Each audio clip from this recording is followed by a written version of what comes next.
dit comportement féminin pouvant éloigner du paradis. Certaines femmes musulmanes, bien qu'elles pratiquent leur foi, commettent parfois des actes qui peuvent les éloigner de la miséricorde divine. Ces gestes, souvent minimisés ou imités sans réflexion, sont en réalité graves et peuvent mener à l'enfer si l'on ne s'en détourne pas. Beaucoup agissent sans en connaître les conséquences, croyant ne rien faire de mal. Pourtant, ces actes sont considérés comme des péchés majeurs. Cependant, Allah, dans son infinie bonté, accepte toujours le repentir sincère. Il est donc crucial de se remettre en question, de demander pardon et de s'engager à ne plus retomber dans ses erreurs. Le prophète, paix et bénédiction sur lui, a dit « J'ai vu que la majorité des habitants de l'enfer étaient des femmes. » Ce constat doit nous alerter, d'autant plus que le nombre de femmes dans le monde dépasse celui des hommes. 1. Celles qui se tatouent ou tatouent les autres. Le prophète a déclaré qu'Allah maudisse celles qui tatouent et celles qui se font tatouer, celles qui s'épilent les sourcils, qui modifient la forme de leurs dents pour embellir leur apparence, et celles qui altèrent la création d'Allah. Aujourd'hui, nombreuses sont les femmes qui se font tatouer, parfois influencées par la mode ou des tendances étrangères. Or, ces pratiques sont strictement interdites en islam. En plus d'être interdites religieusement, elles comportent des risques sanitaires graves, comme des infections ou des cancers cutanés.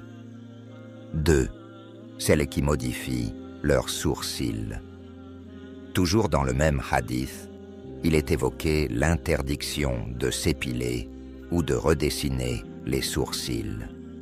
Que cela soit fait par soi-même ou par quelqu'un d'autre, cela revient à modifier la création d'Allah.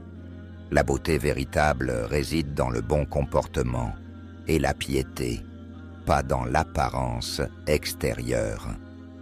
3. Celles qui retouchent leurs dents.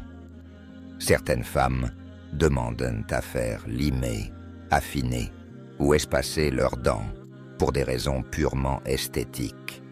Cette modification corporelle est aussi un changement de la création divine, motivé par des normes superficielles de beauté, et donc interdite.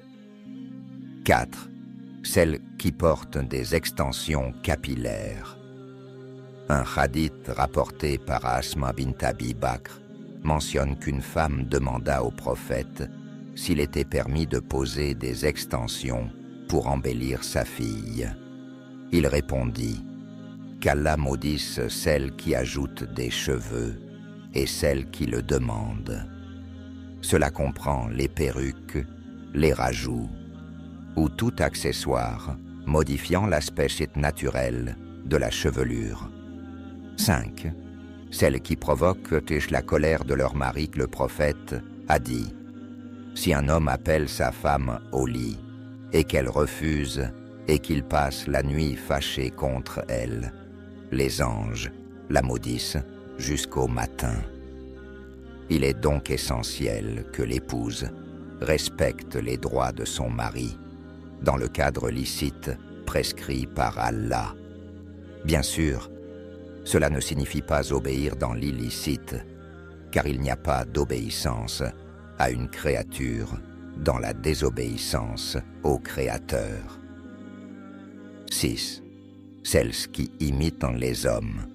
Le prophète a dit qu'Allah maudisse les hommes qui imitent les femmes et les femmes qui imitent les hommes.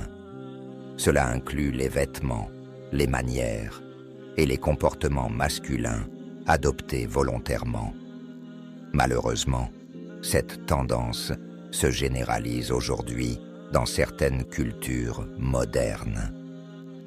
7. Celles qui fréquentent trop souvent les cimetières. Le prophète a également mis en garde contre les femmes qui visitent fréquemment les tombes. Le but d'une visite au cimetière est le rappel de l'au-delà et non une habitude fréquente qui détourne des actes d'adoration prioritaires. 8. Les pleureuses lors des funérailles.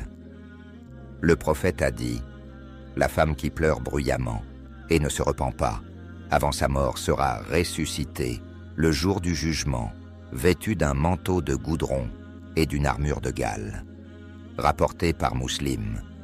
Crier, se lamenter bruyamment ou perdre le contrôle de ses émotions aux obsèques est interdit en islam. 9. Celles qui participent à des mariages frauduleux. Une femme divorcée 3 fois de son mari ne peut revenir avec lui qu'après un véritable mariage et non arrangé avec un autre homme. Organiser un faux mariage dans ce but est un péché énorme. Le prophète a maudit ceux qui s'y livrent. 10. Les femmes habillées mais dénudées. Le prophète a dit « 2 catégories parmi les gens de l'enfer. Des femmes habillées mais nues, qui séduisent et sont séduites. Elles ne sentiront même pas l'odeur du paradis. » Cela fait référence aux vêtements trop serrés, transparents ou indécents. Le vêtement islamique doit refléter la pudeur, pas attirer les regards.